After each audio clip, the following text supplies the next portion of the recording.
Hello, welcome to another eaglesix testing video. Paperwork's just blowing down there. We are just going to be testing, workshop testing this TM SGR12 AES, so automatic electric shotgun.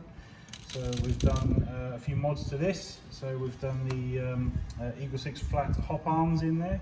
We've done the EagleSix AES specific spring, the M95. We're getting around about 345 feet per second on this one. We've upgraded the motor with the Nuprol High torque short type. We've done obviously reshimmed it while we was in there, rebuilt it from the ground up. We installed Prometheus Lilacs Type bore 603 barrels, the 275mm ones. You ever so slightly have to widen the holes at the end here just so you can get them through, because the original barrel is 270. We installed the Prometheus Purple hop rubbers, and obviously we probably wouldn't have been able to do that if, well, could have, but obviously if we left the hop arms the standard, then we would have had that bias left and right on either side. So we've got rid of that, which obviously brings the groupings in, especially if you're leaning towards heavier ammos. In fact, we insist them in order to bring your accuracies up to the sort of standard that I'd personally be happy with, I think. So twos just don't cut it, and obviously this one gun falls somewhere between like a support gun and you know, just a normal gun, so slash a room clearance gun. So it doesn't quite fall into sort of any category, kind of a bit of everything. But I definitely think that you know, if it was me, I'd be running 2.8s. And again, if you're sitting with a box mag on anything, you know, jumping up to something like 3s and 3.2s is an expensive prospect. But like I say, I'd consider it. Really depends, I suppose, on you guys and how much you're going to be sending rounds down range, to how much that's going to cost. Apologies for the noise. Yeah, I'll say we've done all that. We've done a slight widen here in the buttstock, just to give a bit more space for larger batteries. We managed to get the 2200 Vapex tech in there now, and yeah, all in all, obviously people's biggest complaints for these when they first came out was low FPS. So obviously in doing our spring and barrel upgrades, and also we sometimes people find that the original MOSFET can kick up errors, whether it's just earlier batch ones or possibly and or later batches, but we just generally default now to if we're sort of going for the 95 or over spring, or to be honest, big batteries like this, Lipos and stuff, we just get rid of the original MOSFET. So it's really frustrating when it kicks up the faults and it says the battery's low when you've only really drained half a battery. So we're going to be, so we got rid of that and we fit the pico MOSFET. There's just a little bit of space down here where you can install it. I even see one guy the other day put one in the grip, quite an interesting way of doing it. Yeah, I'll say other than that, obviously it gives it nice crisp trigger response because of the MOSFET. But to be fair, it wasn't bad with the original TM MOSFET. The only reason we're getting rid of that is so the customer doesn't have battery issues, if you know what I mean, running not a nickel metal hydride battery, i.e. once it gets to around about 8 volts, I think it is, when it kicks up an error. And obviously a Lipo, a 7.4 volt Lipo, is very easily for that to dip down from 8.4 volts to 8 volts, and suddenly, you know, you've only goosed a tiny portion of the battery, yet it's now kicking up a red light. So like I say, if you're, you know, one is prolifically kicking up red light issues, then like I say, remove the Marui one, as much as it's a good idea. And obviously it's a different story on the Mark 46. That's just fantastic and has no sort of compatibility errors with Lipo.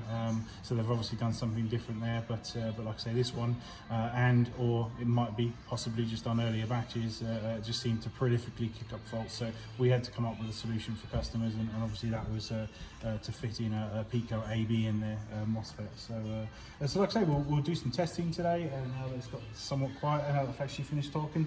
And like I say, speed to target's fantastic now, so 345, you know, it's pretty damn good. So like I say, we'll ping some shots down.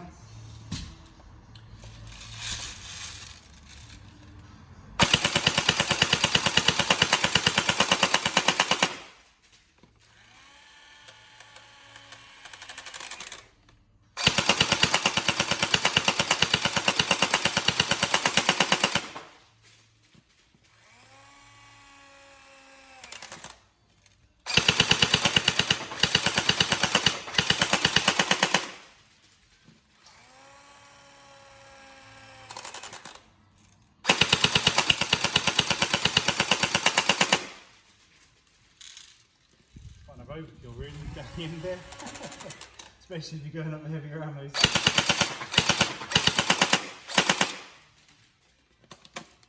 Obviously it does have single shot, so I'll just double check that to make sure it's all good.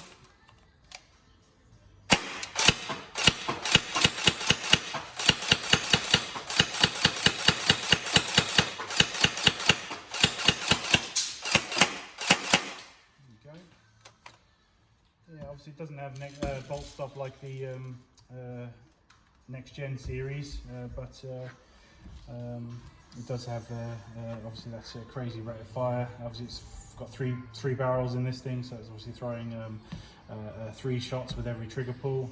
So although it's fairly laboured in comparison to other ones, it's technically up around the 30 rounds a second mark, just because it's firing 10 rounds a second but 3 BBs every time. So so it's actually sending a crap load of ammo down range. So it's quite a weird, like I say, gun in that what role does it sort of fulfill? Kind of like a could be anything, I guess, really. So and that makes it difficult for us to do hop mods and stuff like that, because how do we build the generally hop mods are to lift heavier ammo. So but if it's running a support role, do you really need the heavier ammo? So it's then becomes overkill, because we're putting all this lift on and someone comes in and runs a box mag with 2s, so so it's sort of negates and suddenly you're over hopping everything in terms of hop mods. So so yeah, so like I say, it's if you want the tighter groupings, if you want to play that sort of further reaching role, then obviously you've got your speed to target now. Go up your ammo types, obviously crank up some hop, and yeah, you'll be able to lift it. We've brought the groupings in, so it obviously should go that distance now, and be obviously sort of more usable as that sort of long range gun. But you've still got the option to obviously go full auto, and anything in a room dies, So sorry, it gets hit. We'll run some more ammo through it though, so obviously make sure it's all good.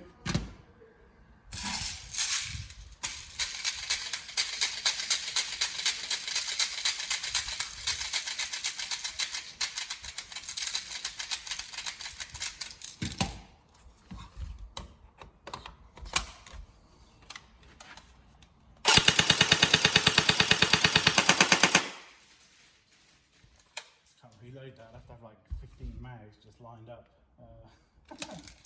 Ranges in so quick.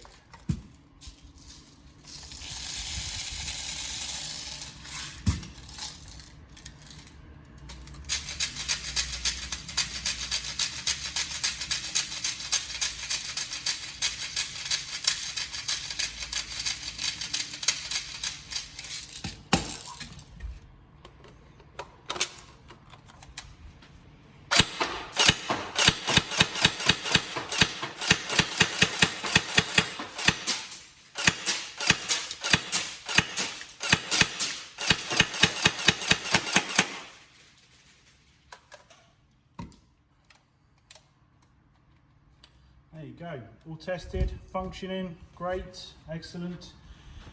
We hope you enjoy it, and any problems, let us know. Thank you.